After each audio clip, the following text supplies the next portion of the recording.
одоо бидний судалгааны том ажил хийсэн. Ерөөсөө эрүүл мэндийн яамны захиалгаар тэгээд тэрүүнийг яамаач мартсан байх.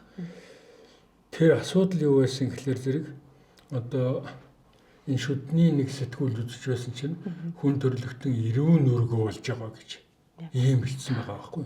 Тэгэхээр тэр үед нөгөө шүдний имлэгийн захирал байсан бүрүүж явдаар яваад очсон би танихгүй л дээ. Гүдэнагч та нар ч одоо юу хичээд байна вэ? Эрүүн өргөө болно гэхэлэр яадгийг. Тэгдэж одоо актараа урах гав байсан, урах гараа дандаа бүр урахчдаг тэрийг авчихаас болохаа байсан 32 шүд урах гав байсан. Одоо миний дээдлийн шүд бараг байж байгаа шүү дээ. Ингээд зовоодын харуул одооны нохой даахгүй биднүүд иржсэн чинь одоо энтлээ шүднүүд ялархаад ахуулсан энтлээ хэдэн шүдэл байхгүй. Тэрнээс яг өвдөөд одоо тэр өвдөө өвдсөн болол ахуулсан баг. Тэрийг аргалж болох л байсан юм шиг байна л да. Орчин үед бол аргалах байсан. Тий. За тэгээд одоо би бүрөвжөвтэй хэлэхгүй. Тэгвэл эн чинь монголчуудын бүтээсэн гайхамшигтай дэлхийн шинжлэх ухаан биш. Цагаан эдээ. Яг байна. Тэг.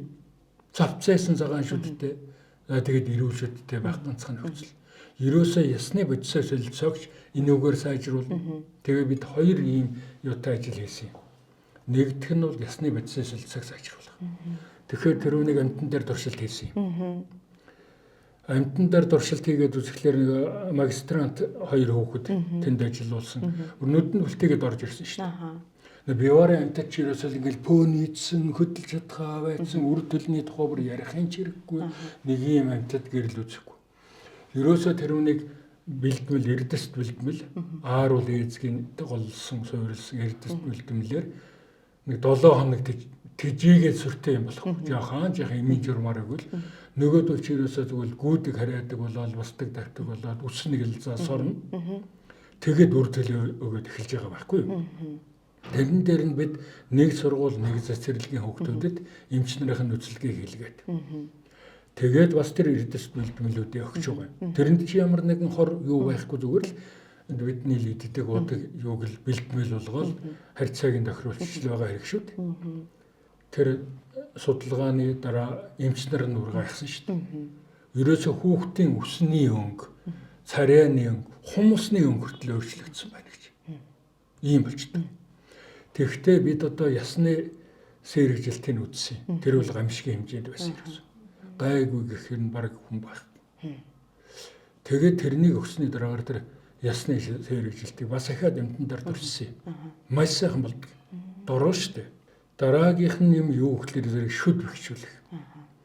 Тэгээд ахаад тэрүүнийгээ тэр бэлдэмлүүдээ хэрэглэхийн хажуугаар ингээд одоо тэр жажилтын иролог гэж үзүүлэлт байдаг юм л да. Одоо тэр жажилтын Японоос нэг багаж олж ирээд хүүхдүүдэд жажилтын юуг нь судалсан. Тэр чинь ерөөсөө араач нь 500-600 хил даадаг юм хэлээ шүү дээ. Тийм хүчтэй тий. Бид ашиглаж мэдхгүй нэг атлетын идэд одоо ингээд цөмөрийн шүдгүү болцсон.